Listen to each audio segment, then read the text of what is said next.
पहिल्यांदा मी जेव्हा एडिट करत होतो तेव्हा मी रितेश भाऊंना लगेच संध्याकाळी सांगितलं होतं की आजचा एपिसोड बघा, तुम्हाला आवडेल. पण मला असं वाटतं ना, बरेच वेळा मला विलासराव देशमुख दिसले, कारण मी शाहीर साहेबांचा नातू होतो.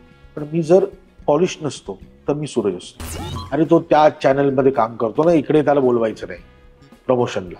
आपणच एकमेकांच्या पाठीविषयी उभं राहिलो नाही तो उपयोग काय? माझ्या टीमला सांगतो, अरे म्हटलं, बाई पण 95 कोटीचा धंदा करून मी टेलिव्हिजन करतो, कारण मला या मीडियाची ताकद माहिती आहे. बघ, तुला बिग बॉस बघत असताना नोट्स काढायचे असतील. मी काहीतरी नवीन सिनेमाबद्दल लिहितो, तू का बिग बॉस बद्दल लिहितो?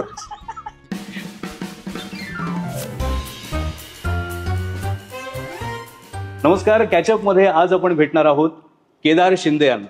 केदार, खूप खूप स्वागत आहे. खूप खूप स्वागत आहे खरंच, आणि खूप खूप अभिनंदन. कलर्स मराठी या मनोरंजन वाहिनीचा तू प्रमुख आहेस आता. ही जबाबदारी तुझ्याकडे आली कशी, आणि जेव्हा तू ही ऑफर स्वीकारलीस तेव्हा तुझ्या डोक्यात काय होतं नेमकं? बाईपण बारी देवाचं यश सगळीकडून कळत होतं, मिळत होतं. बरोबर. आणि अचानक मला वायकॉम 18 मधून एक संपर्क साधला गेला, आणि मग मी भेटायला गेलो वायकॉम 18चे CEO आणि व्हाईस प्रेसिडेंट, दोघं जण, केविन सर आणि आलोक जैन म्हणून. ओके.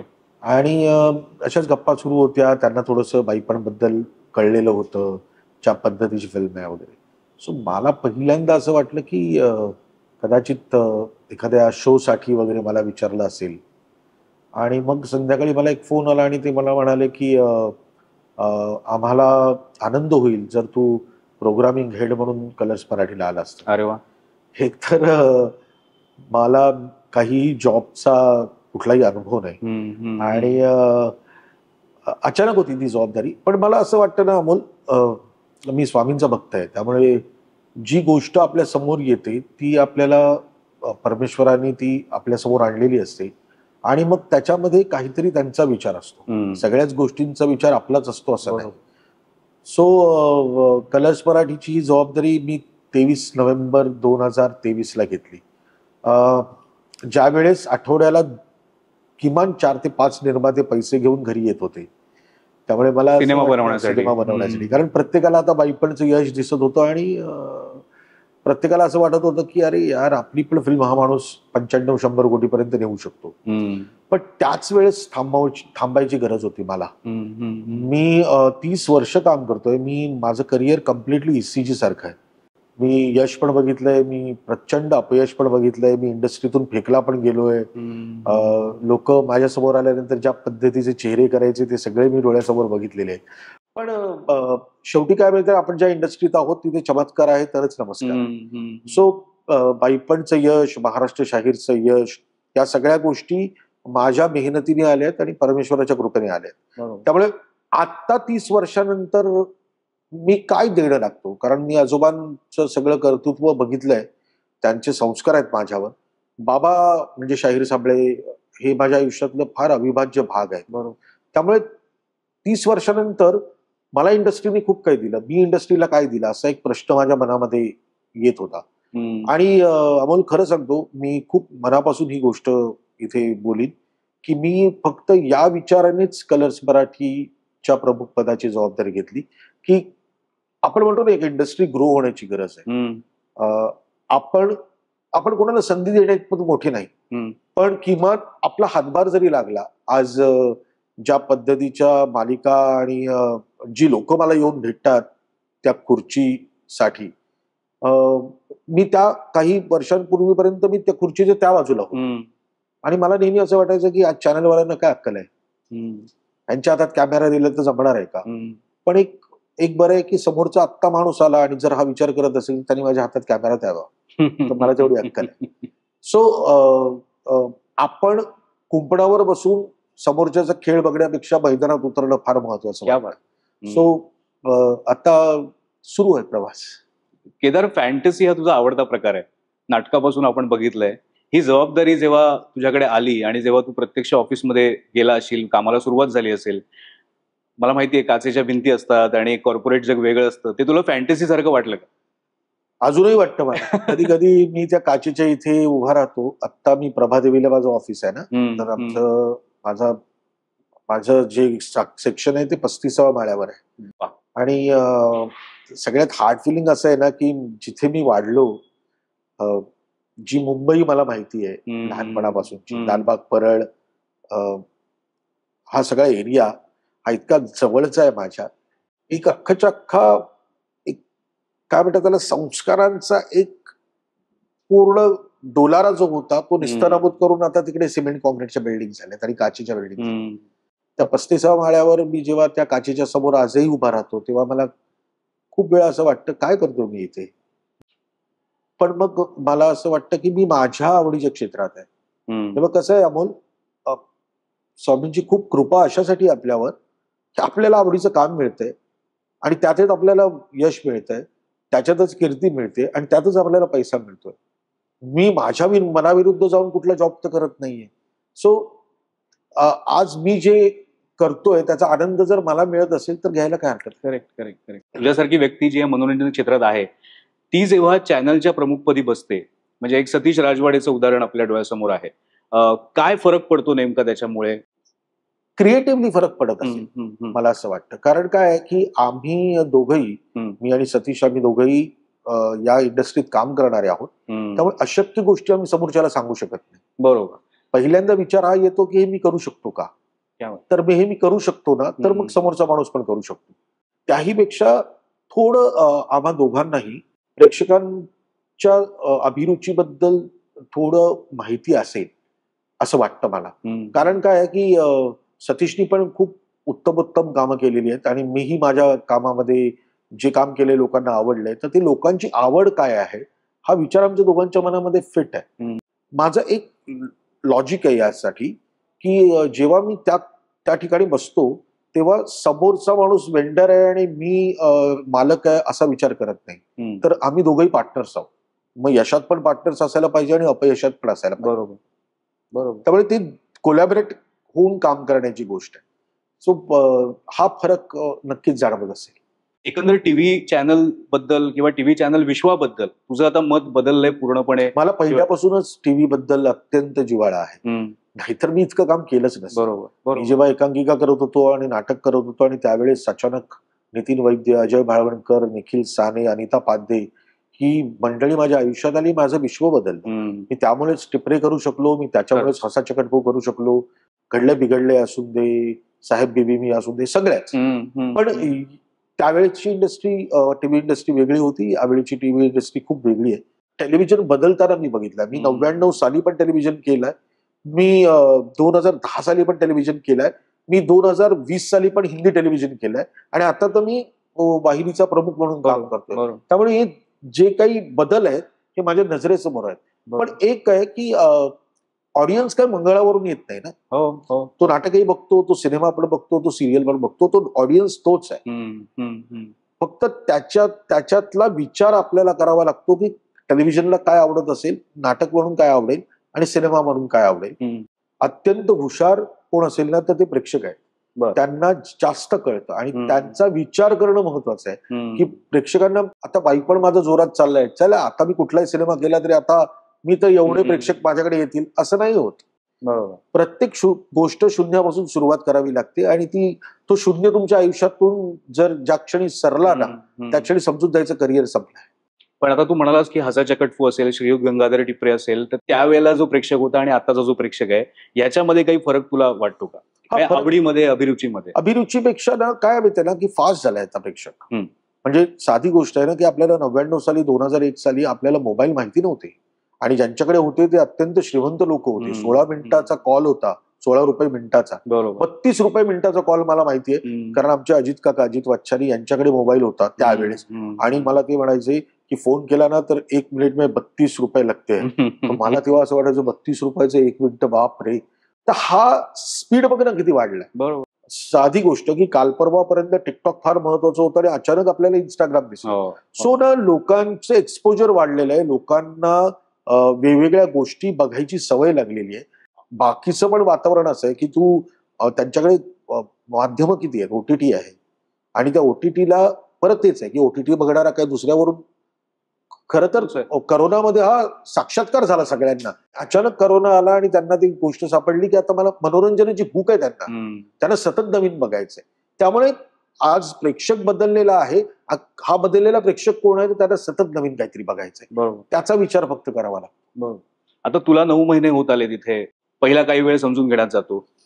असे काही बदल तुला करता आले इकडे, शक्य झाले का? टीआरपीच्या या खेळामध्ये तसं करायला अजून वेळ आहे, वेळ लागेल? काय अमोल, आमचा चॅलेंजिंग ब्रँड आहे या क्षणी. आम्हाला चुका करण्याचा अधिकार आहे. ओके. कारण आम्ही नंबर 1 आणि नंबर 2 पोझिशनवर नाही आहोत. आम्ही नंबर 3 पोझिशनवर. नंबर 1 वर स्टार प्रवाह आहे, सेकंड नंबरवर झी मराठी आहे, थर्ड नंबरवर कलर्स मराठी आहे. त्यामुळे आम्हाला धडपडण्यामध्ये आनंद आहे. ओके. प्रयोग करता येत आहे तुम्हाला. आणि आपण एकांकिका स्पर्धेतून असल्यामुळे आपल्याला माहिती आहे की यावेळी एकांकिका पहिली नाही आली, चला पुढच्या वेळी तर येईलच. हा जो एक अजूनही आतला जो एक तो कलावंत आहे ना, जिवंत, त्यामुळे धडका मारायला मजा आहे. आणि माझी मॅनेजमेंट ही माझ्या पाठीमागे 100% उभी आहे. आणि त्यांचं असं म्हणणं आहे की you are a storyteller. तुला गोष्ट सांगायची आणि तू तुझ्या मनाप्रमाणे ती गोष्ट सांग. मला कधीच त्यांनी असं सांगितलेलं नाही की असं करूया आणि तसं करूया. म्हणजे साधी गोष्ट आहे ना की इंद्रायणी नावाची सिरियल मी केली आहे. आज क्रॉस चॅनल मध्ये एकही सिरियल त्या पद्धतीची नाही की एका लहान मुलीचं विश्व. म्हणजे काल परवापर्यंत आपण टिपरेचं कौतुक करत होतो. मला इंद्रायणी तेवढीच महत्वाची वाटते, कारण त्या निमित्ताने त्या मुलांवर संस्कार करण्याचं काम तरी इंद्रायणी करते. आता त्याच्यामध्ये ड्रामा पण आहे, त्याच्यामध्ये तो काय म्हणतात रिवेंज पण आहे, त्याच्यामध्ये ब्लॅक कॅरेक्टर पण आहे, पण इंद्रायणी आहे जे मला असं वाटतं की घराघरात जो टेलिव्हिजन असेल, त्या तो प्रेक्षक वर्ग असेल, तो किमान एकदा तरी आपल्या मुलांना सांगत असेल की इंद्रायणी बघायला पाहिजे, फार सुंदर आहे, याच्यातून संस्कार होतात. त्याचं रेशिओ ठेवायला लागतो. म्हणजे मला माझ्या मनाप्रमाणे पण काम करायचंय आणि मला या टीआरपीच्या गेम मध्ये पण राहायचंय. त्यामुळे त्याचा रेशिओ ठेवायलाच लागतो. पण हे काम करण्याची संधी देणारे मॅनेजमेंट फार महत्वाचे आहे ना. मला त्यावेळेस हाही विचार करायला पाहिजे. आणि जो मी माझ्या कुठल्याही कलाकृतीतून केलाय, जोपर्यंत निर्माता कमवत नाही ना तोपर्यंत काहीच होत नाही. निर्माता जगला पाहिजे. माझं सही रे सही नाटक असून दे, आता गंगाधर टिपरे सिरियल असून दे, किंवा अगदा बाईपण असून दे, निर्मात्यांनी भरघोस कमवलेलं आहे. त्यामुळे ते जिवंत आहेत म्हणून मी जिवंत आहे. त्याच पद्धतीने काम मला आता या चॅनलवर पण करावं लागेल की मला माझ्या मनाप्रमाणे काम करायचंच आहे, पण त्याबरोबर चॅनल पण कमवतोय ना, त्यांना त्यांचा पैसा मिळतोय ना, तर मला काहीतरी चांगलं करायला मिळेल. बरोबर. मला वाटतं बिग बॉस ही अशी प्रॉपर्टी की ज्याच्यातून चॅनलला चांगले पैसे येतात, चांगले रेव्हेन्यू आपण असं म्हणूया, चांगल्या शब्दात म्हणायचं तर तो मिळतोय आणि मिळत असणारच. पण मला तुला एक महत्वाची गोष्ट ही विचारायची आहे की तू डिरेक्टर म्हणून, दिग्दर्शक म्हणून, कॅप्टन ऑफ द शिप आपण ज्याला म्हणतात तशा भूमिकेत होतास. मोठमोठी टीम तू सांभाळलेली आहेस, मोठमोठे सेट बघितलेले आहेस आणि तिथे काम केलेलं आहेस. ते काम आणि हे बिग बॉसचा व्याप ह्याच्यात जर कम्पेअर करायचं झालं तर किती वेगळं आहे आणि किती महाप्रचंड आहे, ते जरा तू आम्हाला सांगितलंस तर आवडेल. मग काय माहिती ना, सीझन 17 हिंदीचे झालेत, 4 सीझन मराठीचे झालेत. हे सगळे मी बघितले होते. अच्छा. कारण मला मुळात बिग बॉस आवडायचं. तर कोणीतरी म्हणेल की अरे त्याला बिग बॉस आवडतंय, तर मला तो गेम आवडायचा. मला असं वाटतं की ज्या माणसाने या गेमचा शोध लावला असेल तो जिनियस आहे. बिकॉज एक 14, 15, 16 माणसं एका घरात 100 दिवसांसाठी राहतात. मी तुझ्याबरोबर 2 दिवस खोटं बोलू शकत नाही. तिसऱ्या दिवशी आतला केदार शिंदे कधी ना कधीतरी बाहेर येईलच. सो तो ना खूप सायकोलॉजिकल गेम आहे आणि तो कॅरेक्टर्सचा गेम आहे. मला नेहमीच कॅरेक्टर्स बघायला आवडतात. मग ते मी माझ्या कलाकृतीतून कसे वापरायचे याचा विचार करतो. बिकॉज जेव्हा मी सही रे सही करतो आणि 4 कॅरेक्टर्स येतात भरतच्या अंगामध्ये, त्यामुळे ते 4 कॅरेक्टर्स कसे असतील, ते कॅरेक्टर्स कुठे ना कुठेतरी दिसलेले असतात, ते तुझे रिफ्लेक्ट होतात. आता या सगळ्या सीझन्स मध्ये मी जेव्हा जेव्हा बिग बॉस बघायचो तेव्हा मी कॅरेक्टर्स कशी आहेत आणि त्यांची मानसिकता कशी आहे आणि या गोष्टीवर ते कसे रिॲक्ट होतात किंवा ते काय करतात. कधी कधी छोट्याशा गोष्टीमध्ये तुला प्लॉट्स पण मिळून जातात की अरे हे एवढासा प्लॉट आहे, अरे याचं पण काहीतरी होऊ शकतं. या हेतूने मी बिग बॉस बघायचो. I am a dam fan. म्हणजे मला त्याची लाज अजिबातच वाढत नाही. आणि मला कधी स्वप्नातही वाटलं नव्हतं की मी बिग बॉस स्वतः करीन. मी एक तो प्रमुख पद आहे, त्यामुळे मी तिकडे त्या बोटीवर एक कॅप्टन म्हणून उभा आहे. पण त्या बरोबरीने जो एक अख्खा संसार आहे, म्हणजे इंडबॉल तर्फे केतन म्हणून मुलगा आहे, आणि माझी non fiction team Prathamesh, Sugandha, Shantanu, Mona, अशी 4-5 जणांची आमची टीम. हे दिवस रात्र जी मेहनत ते फेब्रुवारी पासून करतायत, आणि बिग बॉस लॉन्च झाला जुलै एंडला. लक्षात ठेव, हा जो काळ होता ना, हा अत्यंत क्रिटिकल आणि खूप आव्हानात्मक होता. अशासाठी की 4 सीझन्स जे बिग बॉसचे झाले ते सोकॉल्ड लोकांना आवडले असतील, पण ते गाजले नव्हते. ओके. टीआरपीच्या गणितात जर बोलायचं झालं, ऍव्हरेज एक 1.8 1.7 पर्यंत होता.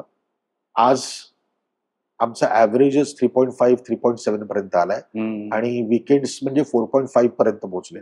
So it is a huge thing. आणि हे एवढं मोठं करण्याचं काम जे कोणी केलं असेल तर या सगळ्या टीमनी, आणि माझी क्लस्टर हेड सुषमा राजेश म्हणून आहेत, ज्या मराठी, कन्नड आणि तमिळ या तिन्ही लँग्वेजेस क्लस्टर हेड आहेत आमच्या कलर्समध्ये, वायकॉमची. सो त्या ज्या पद्धतीने माझ्या मागे, आणि मग मी ह्यांच्या सगळ्यांच्या मागे जो उभा राहिलो, त्याच्याने हे यश मिळालेलं आहे. आणि हे कोणा एका माणसाचं यश नाहीये. It is a very difficult to do Bigg Boss. कारण तुम्ही तुमच्या आयुष्यातले सगळे तास, 24 तास ते आतमध्ये राहतात, पण तेवढेच 24 तास बाहेर राहून तुम्ही आतमध्येच असता. म्हणजे तो एक संसार आहे. एकतर तुम्हाला उत्तम कास्टिंग मिळायला लागतं, आणि तुम्हाला ते डिझाईन नीट करावं लागतं, आणि त्यातही महत्वाची गोष्ट म्हणजे तुम्हाला होस्ट मिळावा लागतो रितेश देशमुख सारखा. क्या बात आहे. कारण महेश दादाबद्दल मला अत्यंत प्रेम आहे आणि जिव्हाळा आहे, पण जेव्हा असं ठरलं की यावेळेचा बिग बॉस हा तरुण असायला पाहिजे, ओके, तो थोडा एज वाईज आत्ताचा असायला पाहिजे, 2024 मध्ये आहोत, अशा वेळेस आम्हाला जेव्हा सांगण्यात आलं तेव्हा आम्ही रितेश भाऊंकडे गेलो, आणि रितेश भाऊ स्वतः पण बिग बॉसचे फॅन असल्यामुळे त्यांनी ती जबाबदारी स्वीकारली, आणि ज्या पद्धतीने ते करतायत, बिकॉज काय 100% डे 1 पासून महेश दादा आणि रितेश देशमुख यांचं कंपॅरिझन तर होणार होतं. पण एक लक्षात ठेवा की सुनील गावस्कर चांगलाच खेळायचा, पण सचिन तेंडुलकर वाईट नव्हता खेळत. सचिन तेंडुलकर चांगला खेळत होता, तर रोहित आणि विराट कोहली काय वाईट नाही खेळत आहेत. शेवटी प्रत्येकाची एक स्टाईल असते, आणि रितेश भाऊनी त्यांच्या स्टाईलनी ज्या पद्धतीने भाऊचा धक्का सादर करतात, मला असं वाटतं की हे सगळं कलेक्टिव्ह यश आहे. इट्स नॉट अबाउट एका माणसाचं कोणाचं आपण नाव नाही घेऊ शकत. आणि एकच लाईन सांगतो की थकतोस तू बिग बॉस करून. आम्ही बघून थकतो 1 तास. विचार करतोय मी की तुम्ही 24 तास तिथे राहून काय करत असाल. आणि तुला तर अशी सवय आहे की कलाकाराला स्क्रिप्ट द्यायचं आणि त्याच्याकडून काम करून घ्यायचं. इथे म्हणजे कलाकार काय करतील हे तुम्हाला माहिती नाही, आणि त्या पद्धतीने त्या प्रकारे तुम्हाला तो कार्यक्रम पुढे न्यायचा. म्हणूनच एडिटकडे जरा लक्ष द्यावं लागतं. कारण काय माहितीये ना की त्याच्यातल्या स्टोरीज शोधाव्या लागतात. 24 तासातल्या ज्या स्टोरीज असतात बरोबर, त्या शोधून तुमच्यासमोर सादर कराव्या लागतात. त्यामुळे त्यामुळे तिथे मग परत तो एक आपला आतला जो दिग्दर्शक आहे तो इथे कामाला येतो की आपण कशा पद्धतीने ही स्टोरी मांडू शकतो लोकांचं. पण जे कास्टिंगचं तू म्हणालास ना की म्हणजे तिकडे कोल्हापूर पण दिसतं आपल्याला, तिकडे विदर्भ पण दिसतो आपल्याला, तिकडे मुंबई पण दिसते, आणि सगळ्यात महत्वाचं म्हणजे सूरज चव्हाण सारखा एक असा चेहरा की पहिल्यांदा बघून लोकांना कदाचित असं वाटलं असेल की हा कुठपर्यंत जाणार. नाही, पहिल्या दिवशी त्याची एंट्री झाल्यानंतर मला आठवतं सोशल मीडिया आजकाल लोकांना खूप वेळ आहे ना, आणि प्रत्येकाला प्रत्येकाची मतं आहेत, आणि ती चांगली आहेत आणि वाईट पण आहेत. लोकशाही आहे आपण म्हणजे त्यांच्या मनात तरी आहे. बाकीच्या गोष्टींमध्येही लोकशाही कुठे जाते मला अजून कळलेलं नाहीये. त्यामुळे सूरज बद्दल पहिल्या दिवशी त्याला पाठवल्यानंतर काय चीक लेवलला तुम्ही बिग बॉस नेताय आणि कोणीही आणताय, आणि हे अशा पद्धतीचं लिहून यायला लागलं. पण मला असं वाटतं की सूरज मधली माणुसकी आम्हाला दिसली होती. ओके. आणि ती माणुसकी लोकांपर्यंत पोहोचवणं कलर्स मराठी म्हणून आमचं सगळ्यांचं काम आहे. सुषमा राजेश, मी, एंडमॉलचे कास्टिंग डिरेक्टर्स, आमची नॉन फिक्शन टीम. जेव्हा पहिल्यांदा सूरजचं नाव आलं तेव्हा सगळ्यांच्या भुवया अशा आल्या होत्या की हा माणूस कसं करेल इथे गेल्यानंतर, बिकॉज एक्झॅक्टली तो वेगळा माणूस आहे. तो सच्चा आहे सगळं मान्य, पण सवयीचा असतो ना. 100 दिवस एका माणसाला आत टाकतोस, बरोबर, तर तो कसा रिॲक्ट करेल, त्याला हे सगळं जमेल का, त्याला या सगळ्या सवयी माहिती आहेत का, त्या सगळ्याचा विचार करणं फार महत्वाचं होतं. बरोबर. पण मी आणि सुषमा आम्ही कन्फर्म होतो. कारण काय माहिती ना, की बिग बॉस हा कुठल्या एका कॅटेगरीचा गेम असू शकत नाही. करेक्ट. तो माणसांच्या भावभावनांचा गेम आहे. आणि मग जी माणसं आहेत ती कुठून यावीत याला काही बंधनं नसावीत. तो ज्या गावातून येतो त्याला स्वतःला बिग बॉस माहिती होतं की नाही मला माहिती नाही. पण मी त्याला भेटल्यानंतर मला त्याच्यातली सच्चाई नक्कीच जाणवली होती. आणि एक लक्षात ठेव अमोल, आपल्याला कोणी संधी दिली होती? कोणीतरी तर विचार केलाच असेल ना, की करेक्ट करेक्ट करेक्ट. करा बघूया काय होतं ते. तर हे जे करा बघूया काय होतं ते, त्याच्यानंतर 30 वर्षानंतर मी तुझ्याबरोबर मुलाखत देतोय. अशा वेळेस जर आपण काय संधी देण्यात पण मोठे नाही, पण आपली मदत झाली या प्लॅटफॉर्म पर्यंत पोहोचण्याची, आणि आज लोकांचा आवडता आहे तो, त्याचे पूर्ण मार्क्स हे कास्टिंग डायरेक्टर्सना दिलं पाहिजे. नाही, तज्ञच माणसं असतात खरं तर कास्टिंग करणारी, हे म्हणायलाच पाहिजे त्यांना. कारण अशा वेगवेगळ्या पद्धतीची माणसं शोधायची, त्यांना अप्रोच करायचं आणि मग इथपर्यंत घेऊन यायचं. म्हणायचं. मला तेच विचारायचं होतं की किती लोकांना अप्रोच करायला लागतं. माहित नाही बाबा, आम्हाला त्या भागापर्यंत आम्ही नसतो. अच्छा. हे जे कास्टिंग सुरू होतं ते माझ्यापासून नाही होत. बरोबर. आम्हाला एक शेवटची लिस्ट जेव्हा येते तेव्हा 8 टाकण्याच्या अगोदर ती जबाबदारी असते की आपण एकदा माहित नाही आधीच्या लोकांनी हे केली की नाही. माझी करण्याची इच्छा होती, कारण मला असं वाटत होतं की एक दिग्दर्शक म्हणून मला तो माणूस जास्त कळू शकतो. बरोबर. त्यामुळे मी प्रत्येकाला इंडिव्हिज्युअली भेटलोय. त्याच्याशी एक पाऊण तास 1 तास वेळ घालवला. आणि मला त्या 1 तासामध्ये कळायला लागले की या माणसाचं काय असू शकतं आणि काय नाही होऊ शकतं. त्याच्या अगोदरचा जो एक अख्खा पसार आहे ते कास्टिंग डिरेक्टर्स ते फिल्टर करून करून करून करून शेवटची लिस्ट आमच्यापर्यंत आणली. ओके. कुणाबरोबरची भेट लक्षात राहिली तुझ्या? सूरज. क्या बात. कारण कदाचित मी तसा असेल पूर्वी, थोडा पॉलिश्ड असेल मी, कारण मी शाहीर साहेबांचा नातू होतो. पण मी जर पॉलिश नसतो तर मी सूरज असतो. त्यामुळे मला तो सूरज जास्त लक्षात राहतो. बाकीच्यांबरोबरची जी भेट झाली तुझी, आता वर्षाताईंना तू आधीपासून ओळखत होतास, तुला काय जाणवलं ह्या सगळ्या लोकांच्या मनात काय असेल आतमध्ये जात असताना, जेव्हा त्यांनी ठरवलंय की त्यांनी मान्य केलंय, तू जेव्हा त्यांच्याशी बोललास, असं असतं का की त्यांना काय परिस्थितीची जाणीव करून देणं असेल किंवा पुढच्या काही गोष्टींची माहिती करून देणं असेल, अशा सगळ्या गोष्टी करायला लागतात का? मला नाही वाटत. कारण काय आहे की मी जेव्हा त्यांना भेटलो इंडिव्हिज्युअली त्यावेळेस मी गेम बद्दल बोललोच नाहीये. अच्छा. आणि मी बिग बॉस बद्दल एक शब्दही बोललो नाही. मी एकंदरीत त्यांच्यावर अशाच गप्पा मारल्या होत्या की काय आवडतं, काय असतं, कसं असतं घरी, काय करता तुम्ही. आणि त्यातली गंमत अशी आहे ना की फर्स्ट सीझनला मला कंटेस्टंट म्हणून विचारलं होतं. अच्छा. Marathi big boss. ओके. आणि आज मी त्या कॉन्टेस्टंटला जेव्हा भेटत होतो तेव्हा मला ते सगळं, माझी काय मानसिकता असेल तशीच त्यांची असेल कदाचित.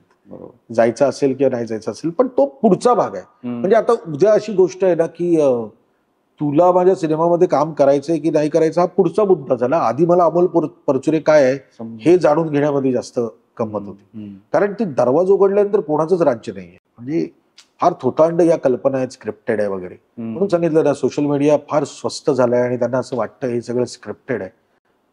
मी तिथे काम करतोय, मला माहिती आहे की काय ती लोक करतात आणि त्याच्यानंतर ते सगळं एडिट करून जेव्हा समोर सादर होतं त्याच्यासाठी त्याचा जो प्रोसेस आहे तो अत्यंत क्रिस्टल क्लिअर आहे. बरोबर. कोणी जाऊ शकत नाही तिथे आतमध्ये, कोणी त्यांच्याशी संपर्क करू शकत नाही जोपर्यंत आम्ही, आता जसं या गणपतीच्या फेस्टिवलसाठी मी संदीप पाठक, अनिता दाते, त्यानंतर उत्कर्ष शिंदे अशा लोकांना आम्ही आत पाठवलं होतं. तर तेवढ्यापुरतं ते सीमित होतं आणि ते लगेच बाहेर आले. ते जात आहेत आतमध्ये आणि अर्धा तास गप्पाच मारतायत असं काहीच नसतं.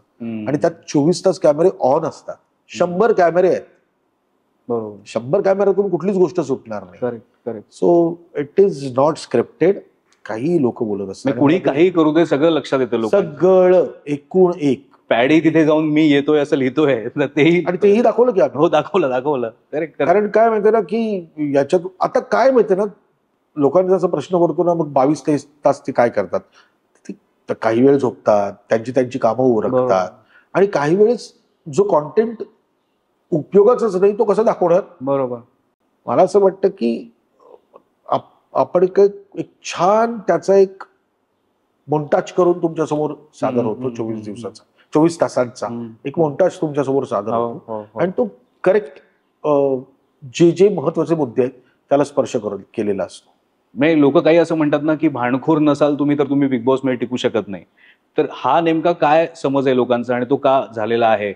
मला असं वाटतं की प्रत्येकाच्या स्वभावाचा हा गेम आहे आणि मी तुला मगाशीच सांगितल्याप्रमाणे 2-3 तास मॅक्सिमम समोरासमोर आल्यानंतर आपण एकमेकांशी खोटं बोलू शकतो आणि तो आतला एक जो माणूस असतो तो बाहेर येतच असतो. आणि मला नाही म्हणता येणार असं, कदाचित समोरच्याला तुला येत असेल तसं भांडता, ओके फाईन, हा भावभावनांचाच गेम आहे ना. पण समोरचं भांडत असताना तू कसा रिॲक्ट करतोयस त्याच्यावरनं सुद्धा कळतं की तू स्वभाव कसा आहे. जसं वर्षाची आहे त्या जशा रिॲक्ट होतात तर लोक त्यांचेही फॅन त्याच्यामुळे झालेले आहेत. किंवा पॅडीचं नाव आल्यानंतर सुद्धा असं झालं होतं की अरे हा आता काय गंमत करतोय. मग सुरुवातीला काही वेळ जरा तू सगळं कदाचित बघत होता, सेटल होत होता, मग भाऊंनी त्याला सांगितल्यानंतर मग तो जो काय तर सुटलाय, ही गंमत तू बाहेर बसून कशी एन्जॉय करतोयस?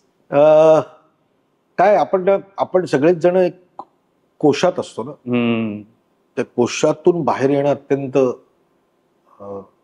महत्वाचं आहे या गेम मध्ये.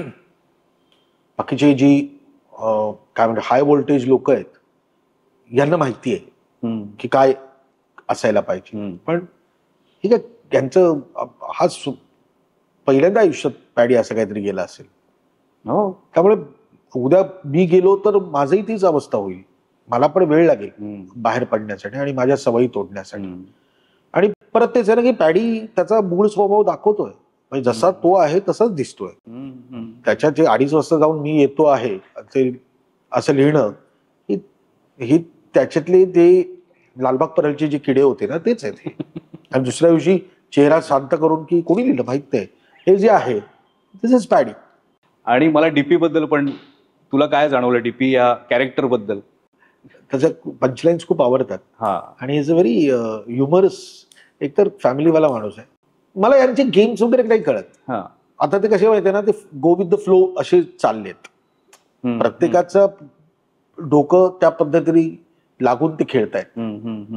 पण माणसं म्हणून मला फार अत्यंत गंमत वाटते की डीपी सारखा माणूस तसं तो डान्स बीच करतो, तो मला एकदम सत्यामधला तो भिकू मात्रे दिसतो. असा करून तू करतो ना, नाचतो दिसतो. मला बरेच वेळा असं वाटतं की मनोज वाजपेयी थोडा जाडा असता सत्यामध्ये तर सेम दिसला असता. मला खात्री आहे की त्या घराच्या मागे बाजूला अनेक लोक काम करत असणार आणि जसं तू मगाशी सांगितलंस 3 शिफ्ट मध्ये काम करत असणार. तर हे तू आम्हाला वर्णन करून सांगू शकतोस का की नेमकं काय सुरू असतं जेव्हा घरात ही सगळी माणसं असतात त्यावेळेला? नाही, मी डिटेलमध्ये मी सांगू शकणार नाही आणि ते सांगणं अत्यंत चुकीचं आहे. बरोबर. पण एक मात्र खरं की 125 लोक तिकडे काम करतात. ओके. आणि कॅमेरामॅन तर मी मगाशी सांगितल्याप्रमाणे 3-3 शिफ्ट मध्ये असतात आणि त्यांना सुट्टी नसते. त्यांना प्रत्येक जी गोष्ट घडते ती कॅप्चर करणं हे त्यांचं आद्य कर्तव्य आहे आणि ते कधी घडेल याचा काही नेम नाही. म्हणजे आता 12ला 5 मिनिटं आहेत, आता 12 वाजता तयार राहा असं नसतं, तर ते तयारच असतात. थोडक्यात काय म्हणजे युद्ध कधी होऊ शकतं, आपण आपली बंदूक सरसावून बसायला पाहिजे या पद्धतीचं असतं. आणि टास्क मध्ये या सगळ्या गोष्टी हे कंपनी इंडोमॉल आहे आणि ते माहीर आहेत की वर्ष ते काम करतायत. पण एक आहे की यावेळेस घर बदललं आम्ही, कारण मला असं वाटत होतं की आपल्याकडे हिंदी बघणारी लोक आहेत. दरवेळेस आपण 100% मराठी संस्कृती आपल्या सगळ्या गोष्टींमधून दिसली पाहिजे, पण ती बिग बॉस मध्ये दाखवण्याची गरज नाहीये. ओके. मला असं वाटतं की बिग बॉस मध्ये भांडायचं आणि बाजूला ठेवली तुळस, कसं आहे हे काही कॉम्बिनेशन आहे का? म्हणजे मग ज्या घरामध्ये तुळस असते ते घर किती शांत असायला पाहिजे. बरोबर. तर या सगळ्या गोष्टी आम्ही ठरवून बदलल्या आणि त्याला लुक हा खूप आत्ताचा दिला 2024चा, जेव्हा घर तुला दिसते. आणि टास्क वगैरे या सगळ्या गोष्टी नव्याने सगळ्या डिझाईन करण्यात आल्या आणि दरवेळेस काही ना काहीतरी एक नॉवेल्टी लोकांना मिळायला पाहिजे हा विचार आहे दर आठवड्याला. बस स्वामींच्या कृपेने आत्ता तरी करेक्ट सगळ्या गोष्टी सुरू आहेत. लेट्स प्रे फॉर बेस्ट. एक फक्त रितेश भाऊंबद्दल विचारतो की क्लास माणूस क्लास, म्हणजे माझी रितेश भाऊंबरोबर माझी ओळख होती, ओळख असणं वेगळं, कारण पहिल्यापासूनच आय जस्ट रिस्पेक्ट हिम. कारण तो अत्यंत आपल्या इंडस्ट्रीतला शांत माणूस, तो कुठल्याही राजकारणात नाही, त्याचा कुठलाही कॅम्प नाही. तिसरी गोष्ट म्हणजे तो खूप फॅमिलीवाला माणूस आहे. त्याचे रील्स वगैरे बघताना जेनेलिया वहिनी आणि तो ज्या पद्धतीने ते करतात त्या पद्धतीने त्या माणसाला आपल्याला जाणवतं फॅमिली बॉन्डिंग किती असते. आणि मी जेव्हा भेटायला गेलो तेव्हा मला कळलं की ते डायहार्ड फॅन आहेत बिग बॉसचे. तर सगळे सीझन त्यांनी बघितलेत, हिंदीतले पण. त्यांना हिंदीतल्या प्रत्येक गोष्टी माहिती होत्या की त्यावेळेस असा वागला होता माणूस, असं इतकं डिटेलमध्ये माहिती. आणि आजही मी त्यांना जेव्हा बघतो तेव्हा त्यांचं खूप स्वतःच अटॅचमेंट खूप आहे. अच्छा. या शो बरोबर. शो बरोबर. म्हणजे नुसताच भाऊचा धक्का नाही, तर रोज जे जे बघितलं जातं त्याच्याबद्दल त्यांना जेव्हा वेळ मिळतो तेव्हा ते बोलतात. आणि शेम ऑफ पर्सन, अभिनिवेश नाही कुठलाहीच. आणि मला असं वाटतं ना की तो पर्सनल जात नाही. जर तू भाऊचा धक्का बघितलंस तर तो पर्सनली अटॅक करत नाही. तो गेम बद्दल त्याला जे वाटतं, जे काही घडतंय आणि जे चुकलंय आणि जे चांगलंय हे स्पष्टपणे बायस न होता सांगण्याचा प्रयत्न करतो. बरोबर. हे जास्त मला बरं वाटलं. आणि यावेळेस कर्मधर्म संयोगाने कंटेस्टंटना बोलता येतं. रितेश बोलायला देतो त्यांना, तर त्यामुळे त्यांची पण बाजू कळते. कारण काय माहितीये ना की ते तुम्ही एक विचार करा सायकोलॉजिकल, ते आठवडाभर त्यांचेच घेत. म्हणजे भांडलो आपण, कडाक्याचं आपलं दोघांचं भांडण झालं 10 मिनिटं, पण पुढच्या 11व्या मिनिटाला परत आपण एकमेकांसमोरच आहोत. ते खूप असा तो काय सायकोलॉजिकल प्रकार आहे हा सगळा. अशा वेळेस आठवड्यातून 1-2 वेळा माणूस भेटणार आहे जो आपल्याबद्दल बोलणार आहे आणि आपण काय केलं याचा पाढा वाचणार. तर अशा वेळेस तो ना त्यांच्या चुका पण दाखवणारा असावा आणि त्यांना सांभाळून पण घेणारा असावा आणि मायेने डोक्यावर हात फिरवणारा पण असावा. हा सगळा खूप. मग परत येऊन तू त्याची जर क्लासेस घेणार असशील तर ते डिमोटिवेट होतील पुढे. आधीच्या सीझन मध्ये कदाचित हा प्रकार त्यांच्यापर्यंत नीट पोहोचवला गेला नसेल. जो आम्ही बसून किंवा रितेश भाऊंनी ती स्टाईल आणली की नुसतंच आरडाओरडा आणि मी त्यांच्यावर ओरडण्यापेक्षा मला जी गोष्ट वाटते त्याच्याबद्दल मला स्पष्टपणे बोलता यावं. त्यामुळे दोन्ही पद्धतीची लोक रिॲक्ट होतात. महेशदादा ज्यांना आवडतो ते महेशदादाबद्दल बोलतात. पण मी तर सांगितलं ना, सोशल मीडिया आहे ना, मत आहेत. आज जर एका व्यक्तीबद्दल आपल्याला चीड असेल आणि अशा वेळेस तो जर समजावण्याच्या सुरात त्याला सांगण्याचा प्रयत्न, कारण काय माहिती ना, प्रत्येक वेळी आपल्या घरी पण लहान मुलांना आपण रोज नाही चिडत रे. मग एकदा चिडतो, दुसऱ्यांदा आपण समजावून सांगण्याचा किंवा पहिल्यांदा समजावून सांगण्याचा प्रयत्न करतो, सतत नाही आरडाओरडा करत ना. तर या सगळ्या गोष्टी नितेश भाऊ सांभाळतात. आणि त्यांचा ह्युमर पण आहे आणि हजरजबाबीपणा पण आहे ना. म्हणजे आता डीपीने जे गुलाबी जॅकेट घातलं होतं, मला तर सांग की हे त्यांचं स्वतःच होतं सगळं. ते कसं आहे माहिती, बरेच वेळा तू असं नाही सांगू शकत की कोणीतरी त्याला लिहून देते. हे खूप इन्स्टंट आहे. बरोबर. आणि ते ह्युमर त्यांचाच खूपच छान आहे. सेन्स ऑफ ह्युमर असल्यामुळे या सगळ्या गोष्टी. बरोबर. पण मी त्यांना नेहमी सांगतो, बरेच वेळा ना रितेश भाऊ असं बोलतात आणि मी जेव्हा एडिट बघतो ना, त्यांची एक बोलण्याची पद्धत आहे, अदर फिल्मला वगैरे मला कधी जाणवत नाही, पण जेव्हा समजावण्याचं येतं ना, तर मी म्हटलं मला ना विलासरावांची आठवण येते. त्यांचा जो एक असा हात येतो आणि ते बोलतात ना की तुम्ही करायला असं जे असतं ना, मला एकदम पहिल्यांदा मी जेव्हा एडिट करत होतो तेव्हा मी रितेश भाऊंना लगेच संध्याकाळी सांगितलं होतं की आजचा एपिसोड बघा, तुम्हाला आवडेल, पण मला असं वाटतं ना, बरेच वेळा मला विलासराव देशमुख दिसले. ते म्हणाले अरे यार, ते शेवटी वडील आहेत ना. बरोबर. कोण शेवटी पाचत येईल असं तुला वाटतं? या प्रश्नाचं उत्तर अत्यंत कठीण आहे, कारण आता गेम ज्या पद्धतीने फिरतोय त्या पद्धतीने एक्साइटमेंट बाहेर पण आहे आणि आतमध्ये पण आहे. त्यामुळे त्यांना प्रत्येक जण इथे जिंकायलाच आलेला आहे. तो काय शस्त्र टाकून घरी येणार नाहीये, तो लढेल. पण कोण आत्ता येईल मला माहित नाही. बरोबर. पण जो जनतेचा रेटा तुलाही आणि मलाही दिसतोय, सूरज तर मला दिसतोय पाचामध्ये. सूरज दिसतोय, म्हणजे जे काही वोट्स येत आहेत ते तुलाही माहिती आहेत, सगळ्या इंटरनेटला माहिती आहे. त्यामुळे सूरज असायला पाहिजे. संग्राम चौगुलेची निवड आणि त्याला आता वाईल्ड कार्ड एंट्री म्हणून पाठवणं, याच्या मागे काय परत तेच आहे, काहीतरी वेगळं यावं. आज जाऊन काय तलवार काढून लढायचंच आहे असं नाहीये, पण कधी कधी असं वाटतं ना की एक पारडं जर जड असेल तर दुसऱ्या पारडामध्ये पण तेवढ्याच पद्धतीचं वजन असायला पाहिजे, आणि मग त्या गेमला मजा येते. म्हणजे ते पारडं बॅलन्स होईल तेव्हाच ती गंमत येईल, नाही तर ते असं नको व्हायला. हाच एक थॉट असेल, but it's all together and ball call. Correct. एकीकडे त्याचं रेटिंग जास्त आहे हे दिसतंय, पण त्याच वेळेला दहीहंडी सारखा उत्सव असेल तिकडे निक्कीचं बाई त्याच्यावरती लोक नाचतायत, किंवा घनश्याम आणि निक्कीचे मीम्स प्रचंड झाले, सूरज आणि निक्कीचे मीम्स हे झाले. म्हणजे हे सगळं किती लोकांच्या पर्यंत पोहोचतंय ह्याची एक खूण म्हणून ते आहे. काय वाटायचं म्हणजे हे ह्यूज आहे, आणि यासाठीच तर जन्म जातो आपला. खरंच खरंच. आपण जी कलाकृतीचे भाग असतो ती कलाकृती लोकांपर्यंत या पद्धतीने पोहोचते, याच्यासारखा दुसरा आनंद नाही. त्यामुळे हे जे काही आता इंटरनेटवर सोशल मीडिया सगळीकडे, इंस्टाग्राम, फेसबुक ह्यूज आहे ते, आणि असं आनंद वाटतो की सगळ्याच लोकांना माहिती नसतं ना की आपण सगळे पाठीशी आहोत त्या सगळ्या गोष्टींच्या.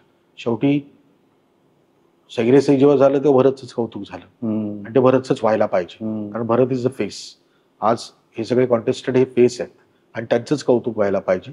आणि मला काय आनंद वाटतो माहिती ना की तो तेवढ्यापुरता उत्सव नाही राहिला, आता हे घराघरात लोकांच्या पोचलेले, त्यामुळे भविष्यामध्ये या सगळ्या मंडळींना पण त्याचा खूप फायदा होईल. केदार, महाराष्ट्राची लोकधारापासून तुझी सुरुवात झालेली आहे, तो सगळा वारसा तुझ्या पाठीमागे आहे, आणि आता तू एका चॅनलच्या प्रमुखपदी आहेस. लोकसंगीत किंवा त्याच्यावर आधारित कार्यक्रम, त्याच्यावर आधारित एखादा रियालिटी शो, म्युझिक शो, असं काही तुझ्या डोक्यात आहे का? नाही, आता कसं आहे, प्रत्येक गोष्टीला वेळ द्यावा लागेल. मी जेव्हा कलर्स मराठीमध्ये नव्हतो तेव्हा मी शाहिरी बाणा नावाचा कार्यक्रम केला होता, किंवा मी कुठलाही सिरियल म्हणजे वाहिनीचा प्रमुख नव्हतो तेव्हा मी झी मराठीसाठी महाराष्ट्राची लोकधारा केली. सो माझ्या आयुष्यात लोककलेला, लोकसंगीताला एक फार महत्वाचं स्थान आहे, आणि ते माझ्या कलाकृतीतून दिसत राहीलच. महाराष्ट्र शाहीर पर्यंत तुम्हाला ती गोष्ट दिसत राहील. बाबा was big thing for me.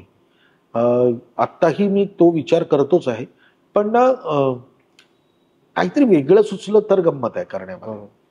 पण त्याचा एक भाग म्हणून का होईना, आता जसं आई तुळजाभवानी नावाची एक मालिका आत्ता कोणत्याही क्षणी लोकांच्या समोर येईल, आता हा पण एक लोककलेचाच प्रकार झाला. कारण आई तुळजाभवानीची गाथा आम्हाला सांगायची आहे, पण मग ती गाथा सांगताना मग संबळ वाजणार आहे, दिमडी वाजणार आहे, गोंधळ ऐकू येणार आहे, या सगळ्या गोष्टी ज्या रुटेड आहेत त्याच लोकांसमोर सादर होणार आहे. त्याच्यासाठी काय गिटार वाजणार आहे आणि ड्रम वाजणार आहे असं नाही होणार आहे. सो कुठे ना कुठेतरी मी लोककलेशी एक अटॅच्ड आहे, आणि Aai Tuljabhavani is a big thing for Colors Marathi. म्हणजे ज्या पद्धतीने मकरंद माने करतोय, त्यामुळे मकरंदकडे माझ्या जेवढ्या अपेक्षा आहेत तेवढ्या रसिक प्रेक्षकांच्या असतील, कारण त्याच्या फिल्म्स लोकांनी बघितलेले आहेत. आणि तो जेव्हा एवढं मोठं शिवधनुष्य उचलतो तेव्हा असं वाटतं की तो काहीतरी एक्स्ट्राऑर्डिनरी दाखवेल लोकांना. एक महत्वाचा प्रश्न आहे, तू हसा चकट फू आणि श्रीयुत गंगाधर टिपरे सारख्या अशा प्रकारच्या मालिका केल्यास, किंवा साहेब बीबी आणि मी, ज्या हलक्या फुलक्या, आपण ज्याला म्हणतो हलकं फुलकं मनोरंजन, सगळ्या फॅमिलीने एकत्र बसून बघावं असा कंटेंट, आता हा कंटेंट आपल्याला का दिसत नाही? मी फक्त कलर्सचं असं म्हणत नाहीये, एक पूर्णपणे टीव्हीचा जर आपण विचार केला, मराठी चॅनलचा विचार केला, काय माहितीये ना की थोडं लोकांची जी टेस्ट बदलते त्या पद्धतीने टेलिव्हिजन बदलतो. म्हणजे त्यावेळेची ती टेस्ट असेल, ठेराव होता आयुष्यात, माणसं बोलायची एकमेकांबरोबर. आता काय माहितीये ना की छोटस तुला उदाहरण देतो की आपण जेव्हा रस्त्याने जातो तेव्हा ट्रॅफिकमध्ये अडकतो, हळूहळू ती चीड निर्माण होते, आणि ती चीड अशी की आपण कुठे काढू शकत नाही. आणि जेव्हा ते घरी पोचतात आणि मग अशा व्हायब्रंट सिरियल्स दिसतात, त्यानंतर त्यांना चीड काढण्याची गरज नसते, ते दिसतंय. हा ना खूप मानसिकतेचा गेम झालाय. आणि परत तेच आहे ना की जसे लोक बदलली टेलिव्हिजन मधली, किंवा या प्रमुख पदावरची लोक ज्या पद्धतीचे त्यांनी संस्कार केले, मग ते मार्केटिंग मधले असतील, ते स्ट्रॅटेजी मधले असतील, ते कॉन्टेंट वाईज असतील, सगळीकडून त्या टेलिव्हिजनवर जसे संस्कार होत गेले तसा तो टेलिव्हिजन बदलत गेला. पण मी ना खूप पॉझिटिव्ह आहे या सगळ्या गोष्टींमध्ये. मगाशी सांगितलं तसं या सगळ्या गोष्टींमध्ये पण मी इंद्रायणी करू शकतो. मला असं वाटतं हे प्रत्येक वाहिनीने ठरवावं की भले ना मी एक सिरियल अशी सुरू ठेवीन, भले त्याला टीआरपी नसेल पण ती काहीतरी देऊन जाईल, पण मी सुरू ठेवीन. बाकीच्या मी टीआरपी साठी सगळ्या गोष्टी करीन, पण एक कुठली तरी गोष्ट मी सुरू ठेवीन की जिथून मी काहीतरी देणं लागतो या समाजाला. बरोबर. आणि मी सगळ्या वाईटच गोष्टी करीन असं नाही, तर मी काहीतरी चांगलं पण करू शकतो. बरोबर. परत हा संस्कारांचा पार्ट आहे. आणि मी अमोल खरं सांगू का, मी कधी कधी विचार करतो बघ, मी माझ्या घरच्यांना, मी माझ्या सगळ्या टीमला पण सांगत असतो, लक्षात ठेवा इंडिव्हिज्युअल माणूस फार महत्वाचा आहे, ती खुर्ची महत्वाची नाही. आज मी इथे तुझ्यासमोर मुलाखतीला बसलोय, आत्ता मी जर ऑफिसमध्ये गेलो आणि माझ्या सिनियर्सनी मला सांगितलं की आम्हाला तुझी गरज नाही, थँक्यू व्हेरी मच, तर मी त्या खुर्चीवर उतरल्यानंतर लेखक दिग्दर्शकच असणार आहे. त्या खुर्चीमुळे केदार शिंदे नाही. बरोबर. आणि मला अजिबात मोह नाही, कारण मी कधी मागितलंच नव्हतं हे सगळं. करेक्ट. मी कधी स्वप्नात पण विचार केला नव्हता की कलर्स मराठीचा हेड ऑफ प्रोग्रामिंग मी असेल. तर आज आहे, उद्या नसेल, त्याच्याने फरक नाही पडणार आहे. माझं म्हणणं आहे की मी कोणाशी देणं लागतो, तर मी रसिक प्रेक्षकांशी देणं लागतो. आज मी या माध्यमातून रसिक प्रेक्षकांशी देणं लागतोय, उद्या समजा माझा फिल्म आली तर मी त्या माध्यमातून रसिक प्रेक्षकांचं देणं लागणार. बरोबर. मी त्यांचा विचार करायला हवा. बरोबर. मी बाकीच्या गोष्टींचा विचार करण्याची गरज. बरोबर. विनोद जर आपण म्हटलं, विनोदी कार्यक्रम आपण म्हटलं, तर तू हसताना हसायलाच पाहिजे हा शो घेऊन आलास. बिग बॉसचे 100 दिवस संपल्यानंतर तो परत येणार आहे का तो शो? नाही, अजून काहीच नाही. आता आमचं कम्प्लिटली आता दिवस रात्र एक तर बिग बॉस आणि हे नवीन फिक्शन शोज जे आहेत, तुळजा भवानी आणि बाकीचे सिरियल्स पण येत राहतील. बरोबर. त्याच्यावरच आता काम खूप सुरू आहे. ओके. आणि मी खरं सांगू का, मी माझ्या टीमला आता गाईड करण्याचंच काम करतोय काही दिवस तरी. Okay. Because I am just concentrating on Bigg Boss. कारण बिग बॉस एक आठवडा असा, मग दुसरा, मग तिसरा, चौथा, पाचवा, त्यामुळे ते त्या लेवल पर्यंत पोहोचवणं हे आमचं सगळ्यांचं कर्तव्य आहे. असं नाही की एक आठवडा झाला, घडी बसली, आता मी असं होऊच नाही. बिग बॉस मध्ये नाही होऊ शकत. म्हणजे आज मी तुझ्याशी बोलतोय तर आत्ता पण घर चालू आहे. बरोबर. हो. आणि त्या घरामध्ये काय घडतंय याचे विचार डोक्यामध्ये असणार आहे. बरोबर. आणि मग दुपारी जेव्हा एडिट होईल त्या एडिट बघितल्यानंतर आपलं चक्र सुरू राहतं की अजून हे सगळं करायला पाहिजे, ते करायला पाहिजे. बरोबर. तू विनोद हा प्रकार अतिशय यशस्वीपणे हाताळलेला आहे. नाटक, सिनेमा आणि मालिका या सगळ्यांच्या मधून हास्य जत्रा हा कार्यक्रम, ह्याचं यश हे तुला कशात आहे असं वाटतं? मी तुला हा प्रश्न याच्यासाठी विचारतोय कारण तशाच प्रकारचे कार्यक्रम इतर चॅनल्सनी जेव्हा करायचा प्रयत्न केला तेव्हा ते तितके यशस्वी नाही ठरू शकले. हे यश नेमकं कशामध्ये आहे आणि ते इतरांना का तशा प्रकारे जमत नाही किंवा जमलेलं नाही? एका लाईनमध्ये उत्तर देईल, जे माझ्या आयुष्याचं तत्व आहे. प्रत्येक कलाकृती आपलं नशीब घेऊन येते. ओके. हे केदार शिंदे जेव्हा टिपरे करतो तेव्हा ते परत होईल, सैरेसही करतो म्हणून ते परत होईल. जे यशस्वी असतं ते आपलं नशीब घेऊन येतं. आणि त्या यशाला कुठलाच फॉर्म्युला नाही. त्यामुळे तो फॉर्म्युला कितीही दुसऱ्यांनी जमवून करण्याचा प्रयत्न केला तरी त्या यशाला फॉर्म्युला नाही. आणि हे मला छातीडोकपणे मी सांगावंसं वाटतं, हे जे करणारे असतात त्यांनाही परत जमेल की नाही माहिती नाही. मी नेहमी प्रभावळकरांना सांगतो, आमचं बोलणं जेव्हा होतं, खूप लोकांची अशी इच्छा असते की टिपरे परत व्हावी वगैरे. म्हटलं, मी त्याला सांगितलं आपण सगळे परत आलो, सेम सगळी टीम जरी परत आली ना तरी आता नाहीच काही होणार. कारण त्यावेळेस यश अपयशाचं काही भयच नव्हतं, काम करायचं होतं. आता काय होतं, आपण जेव्हा ही गोष्ट करतो त्याच्या, समजा मी बाईपण केलं आणि आता मी बाईपणचा दुसरा भाग करायचा ठरवला, तर मी नेहमीच हा विचार पहिल्यापासून करणार आहे, बाईपण किती चाललंय आणि ते कसं केलं होतं आणि त्याचा विचार काय केला होता, मग आता काय करायला पाहिजे, त्याच्यात अर्धा वेळ जाईल. जेव्हा मी बाईपण करत होतो तेव्हा विचारच नव्हता. बरोबर. सो प्रत्येक कलाकृती आपलं नशीब घेऊन येते आणि ते होऊन जातं. आणि ही स्पर्धेच्या या सगळ्या जगामध्ये मराठी चॅनलमध्ये नेहमी असं होतं की, मी आता नावं घेऊन बोलायचं असेल तर जेव्हा चला हवा येऊ द्या होतं तेव्हा भाऊ कदम त्याचा एक महत्वाचा भाग होता. तर भाऊ जर दुसऱ्या चॅनलवर एखाद्या सिनेमाच्या प्रमोशनसाठी त्याला जायचं असेल तर मला अत्यंत हे चुकीचं वाटतं. याचं मला तुझ्या मनातलाच प्रश्न कळला, पण मला याबद्दल नक्कीच बोलायचंय. मला खूप वाईट वाटतं अशासाठी की मी जेव्हा इथे या ठिकाणी आलो तेव्हा मी आणि आमच्या क्लस्टर हेड सुषमानी कन्फर्म केलं होतं. मी त्याला पहिल्याच दिवशी सांगितलं होतं ही जो अनुभव मला आला आणि तो त्या चॅनलमध्ये काम करतो ना, इकडे त्याला बोलवायचं नाही प्रमोशनला.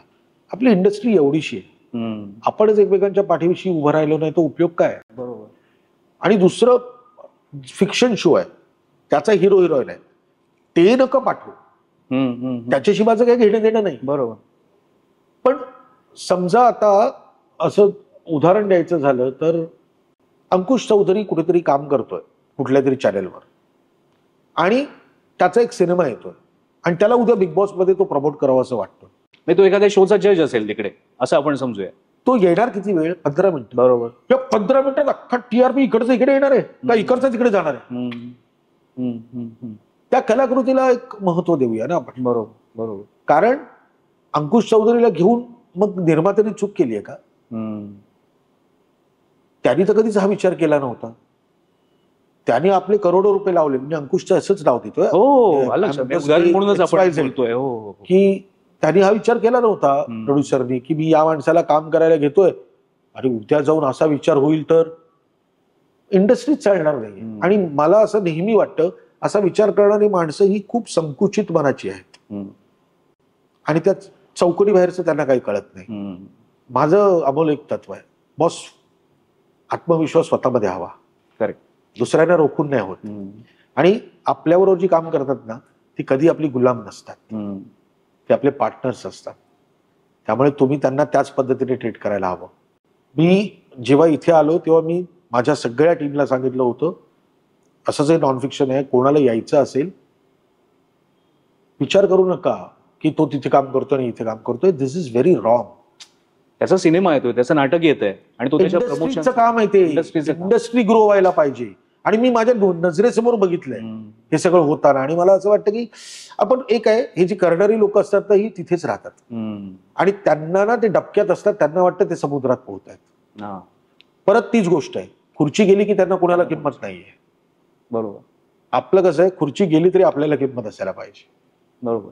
पण आता हे सगळं सुरू असताना अर्थातच सगळ्यांच्या मनातला प्रश्न हाच असेल की केदारचा पुढचा सिनेमा कधी येणार लवकर, कारण मी जिवंत नाही राहू शकत. हा माझ्या डोक्यामध्ये सुरू आहे आणि लवकरच ती आनंदाची बातमी मी देणार आहे. ओके.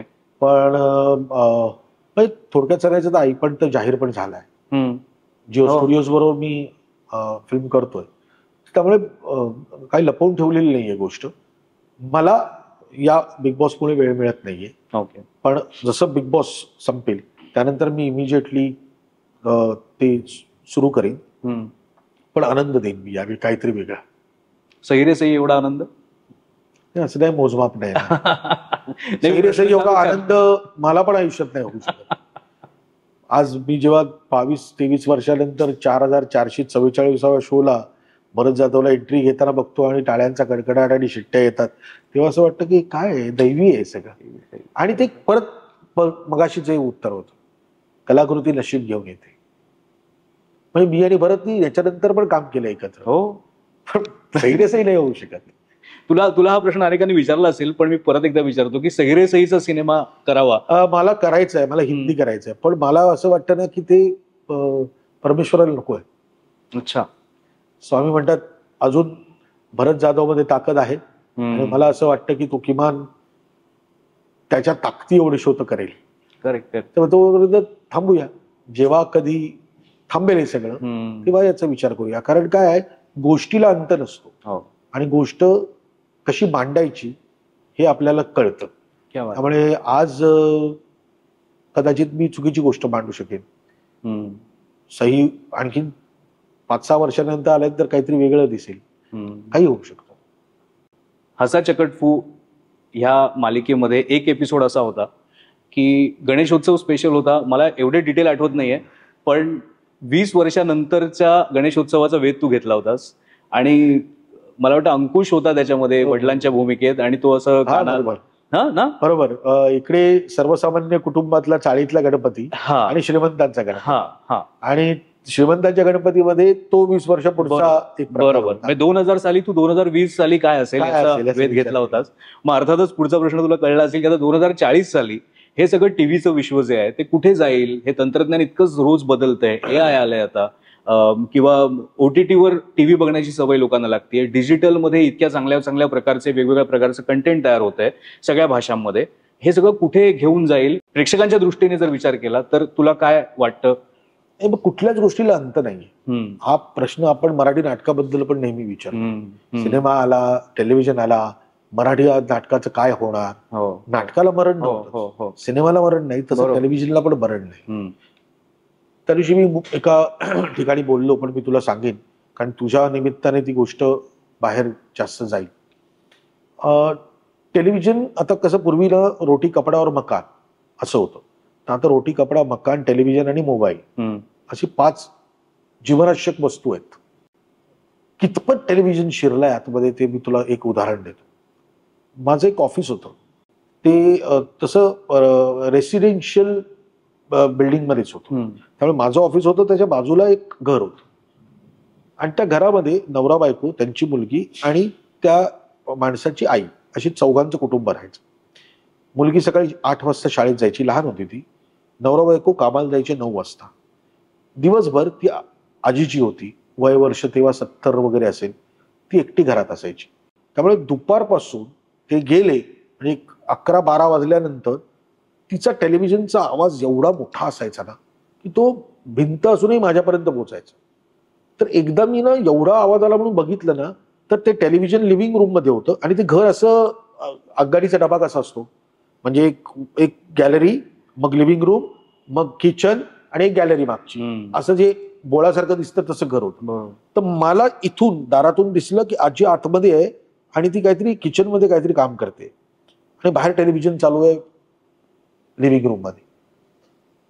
आणि दुपारी एक जेवण वगैरे झाल्यानंतर मी बाहेरच्या कठड्यावर बसलो होतो आणि आजी बाजूला येऊन बसल्या आणि मी आजींना त्यांनी विचारलं की आजी, एवढ्या मोठ्याने तुम्ही टेलिव्हिजन लावून ठेवता, काय करता एवढं, तुम्ही बसत पण नाही ते बघायला. तिने इतकं मार्मिक उत्तर दिलं आणि ते माझ्या आयुष्यभर स्मरणात राहील. काय ती म्हणाली की काय रे केदार, घरातले सगळे निघून जातात ना, तर बोलायला कोणी नसतं. टीव्ही असं मोठा करून ठेवला ना की वाटत असं कोणीतरी आपल्याशी बोलतंय. सो ही ताकद आहे त्या मीडियमची.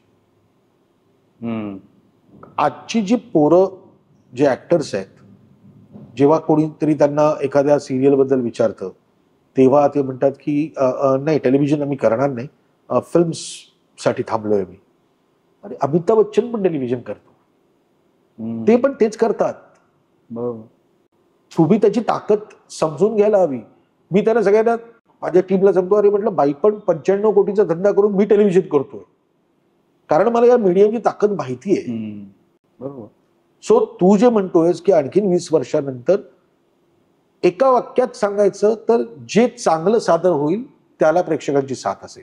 मग ते नाटकात असून दे, ते सिनेमात असून दे, ते टेलिव्हिजनवर असून दे, ते OTTवर असून दे, ते मोबाईलवर पण असून दे, ते डिजिटली असून दे, कुठे जे चांगलं सादर होईल आणि जे लोकांना बघावंसं वाटेल ना त्याला त्यांची साथ असेल. त्यामुळे हा गोष्ट बंद होणार आहे आणि ती गोष्ट सुरू राहणार आहे याचं भविष्य करणार आहे.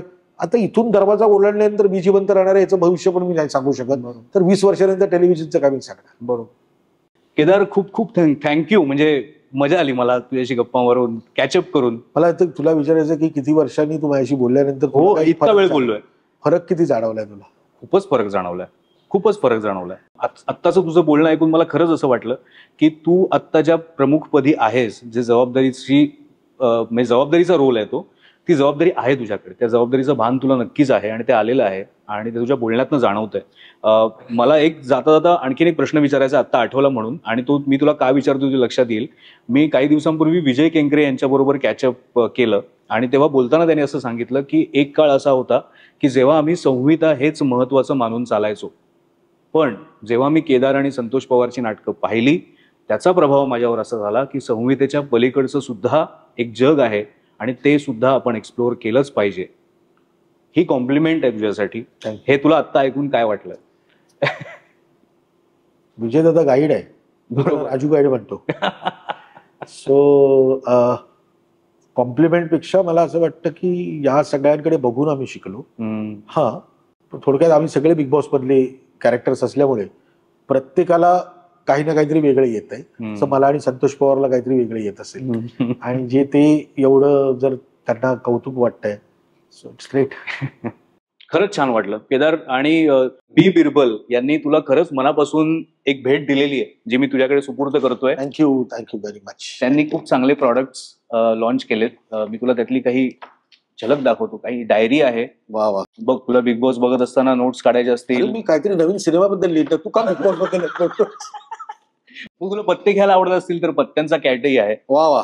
हे दिवाळीला उपयोगी पडतील तुला. आणि पोस्टकार्ड्स आहेत, हे लखनौचे आहेत. सुंदर. आणि प्रेक्षकांना मी सांगेन नेहमीप्रमाणे की तुम्हाला जर हे प्रॉडक्ट्स हवे असतील तर तुम्ही ते अमेझॉनवर जाऊन विकत घेऊ शकता. लिंक मी तुम्हाला देतोय. तर हे तुझ्याकडे. थँक्यू. आणि मला माहितीये की आत्ता तुझ्या जी कामगिरी तू पार पाडतोयस ती तू मनापासून करत आहेसच, यापुढेही करत राहशील. आणि हे सगळं सुरू असताना तुझा नवीन सिनेमा आणि तुझं नवीन नाटक हे कधी येत आहे? नाटकाचं मला तो 2 महिने तालमीला नाही मिळणार ना. सिनेमा करायला मला 1 महिना मी सुट्टी काढू शकतो. बरोबर. 2 महिने तालीम, मला नाटक करताना 2 महिने तालीम लागते. हो. सिनेमा कसं एका महिन्यामध्ये आपण शेड्यूल वाईज होऊ शकतो. नाटकात म्हणजे यार, आता भरत पण मला बघ तो वेळ कसा काढायचा ते नाही. भरत आत्ता मला सांगत होता, गणपतीत आला होता तेव्हा, एक नाटक तरी कर म्हटलं. हे बघ, तू झूम मीटिंग वरती करू शकतोस. मी 10 दगडावर पाय ठेवणारा माणूस नाही. एकच दगडावर ठेवू. म्हणजे मी जर सिनेमा करणार असेल तर मी ऑफिसला नसणार आहे. ठीक आहे. तर तरी पण आमची इच्छा तर राहणार मनामध्ये, तर त्यावरती कधी पूर्ण होते ते बघूया. पण थँक्यू केदार. थँक्यू. शेवटी मी एकच विनंती करेन की खूप चांगला प्रतिसाद कॅचअपला मिळतोय, पण अजून ना सबस्क्रायबर्स वाढत नाहीयेत. तर तू जर आवाहन केलंस तिथे तर काय माहितीये ना, की मगाशीच सांगितलं मी मुलाखतीमध्ये, चांगलं बघायची आपल्याला सवय लावावी लागते. आणि मी अमोलला इतकी वर्ष ओळखतोय की तो ज्या पद्धतीने बोलतो आणि तो बोलतं करतो हे फार महत्वाचं असतं. काय मुलाखतीला गेल्यानंतर ना मुलाखतकार खूप बोलतो, मुलाखत देणारा जरा कमी बोलतो. पण हेच जर तुम्हाला जाणून घ्यायचं असेल की मुलाखत कशी घ्यावी आणि ते मुलाखत देणारे काय काय बोलतात, तर प्लीज या चॅनलला सबस्क्राईब करा आणि अमोलच्या पाठीशी उभे राहा. थँक्यू. आता तुम्ही केदारचं नक्की ऐका. व्ह्यूज खूप चांगले येत आहेत, पण सबस्क्रायबर सुद्धा तेवढेच वाढावेत ही मनापासून अपेक्षा आहे. पुढच्या कॅचअपच्या वेळेला नक्की भेटूया नवीन पाहुण्यासह. धन्यवाद.